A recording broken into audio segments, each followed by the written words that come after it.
नाज़रीन इकराम, अस्सलाम वालेकुम जी। बिस्मिल्लाहिर्रहमानिर्रहीम। आज का प्रोग्राम है, हमारा मौजू है मैं और मेरा पेशा। तो जैसा कि पेशों के एतबार से भी इंसान मुख्तलिफ किस्म के पेशों में तकसीम है। कोई किस काम में है, कोई किस काम में है, कोई किस काम में है। इसके बारे में एक दफ़ा जो है मौलाना तारक जमील साहब ने एक बहुत अच्छी बात समझाई थी कि देखो, दुनिया में जितने भी शोबे हैं, जितने भी पेशे हैं ना, ये इंसान एक दूसरे की खिदमत में लगे हुए हैं। एक दूसरे की खिदमत अल्लाह पाक ने लगाए हुए हैं।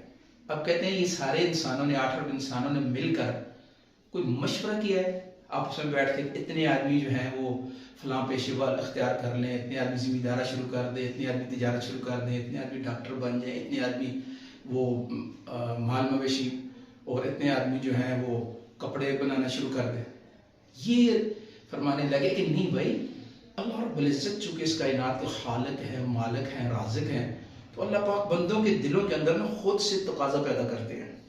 अब बंदा कहता है, उसको कई दफ़ा होता है, माँ बाप कह रहे होते हैं बेटा तुम ये काम शुरू करो, ये बनो, वो कहता है जी नहीं मैं ये बनूंगा। अब ये तकाज़ा उसके अंदर कौन पैदा करता है? अल्लाह पाक पैदा करते हैं।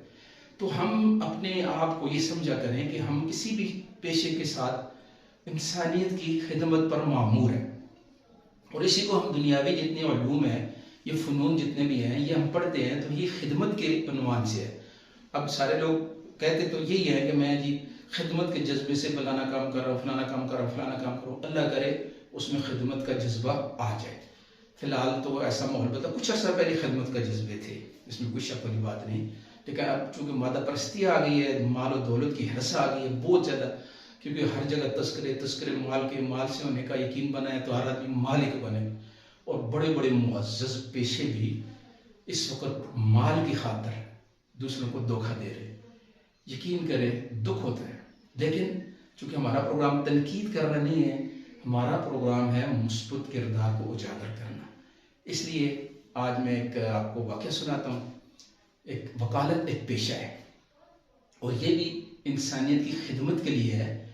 अब एक दफ़ा मौलाना तरजमी साहब यहाँ हरिपुर में बार रूम में तशरीफ़ लाए हुए थे, तो उसमें उन्होंने बात की थी कि कोई गैर मुस्लिम हमसे पूछे कि मुझे एक लफ्ज़ में समझाओ कि इस्लाम क्या चीज़ है।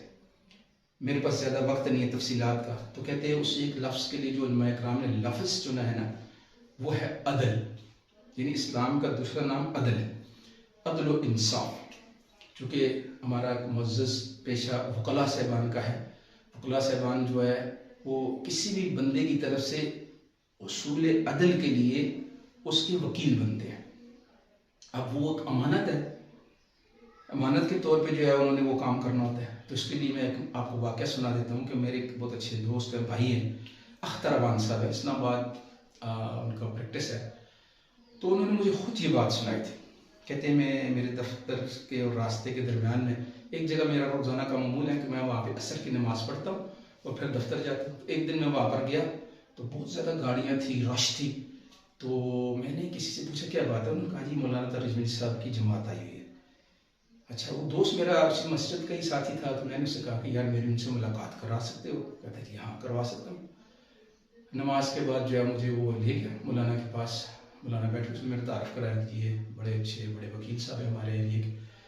तो मैंने उनसे कहा जी कि मुझे कुछ नसीहत करें कि मैं अपने पेशे के एतबार से कैसे जो है ना मुखलस होके आवाम की खिदमत कर सकता हूँ।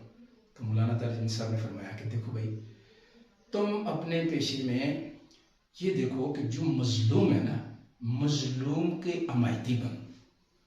जालिम कोई आ जाए तो उसका केस मत लो। जालिम का इस्लाम यही कहता है कि जालिम की कोई आदमी जो है ना उसके जुल्म में मदद न करे, उसके जुल्म को रोकने में उसकी मदद करे।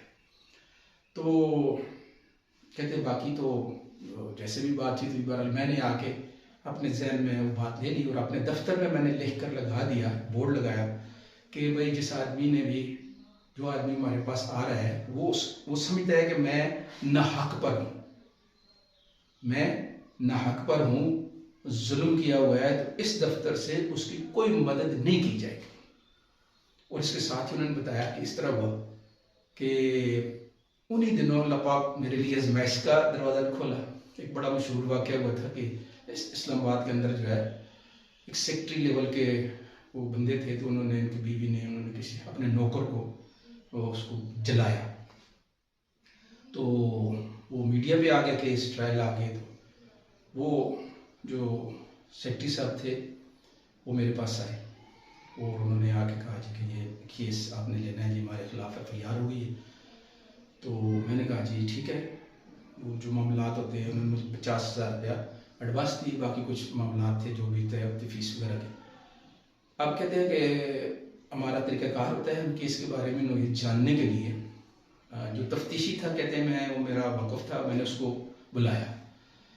तो वो लड़का जो था जिसको जलाया गया था वो पिम्स में इस्लामाबाद दाखिल था। तो मैंने तफ्तीशी से पूछा कि मुझे भाई सच सच बताओ कि क्या सूरत हाल है। तो उसने बताया जी कि ये जिस जगह से जला हुआ है जी, इस जगह बंदा अपने आप को नहीं जला सकता, तो ये वाकई जलाया गया है। उनको अल्लाह पाक ने, चूँकि एक शोबे में काम कर करके उनको तजर्बा हो जाता है।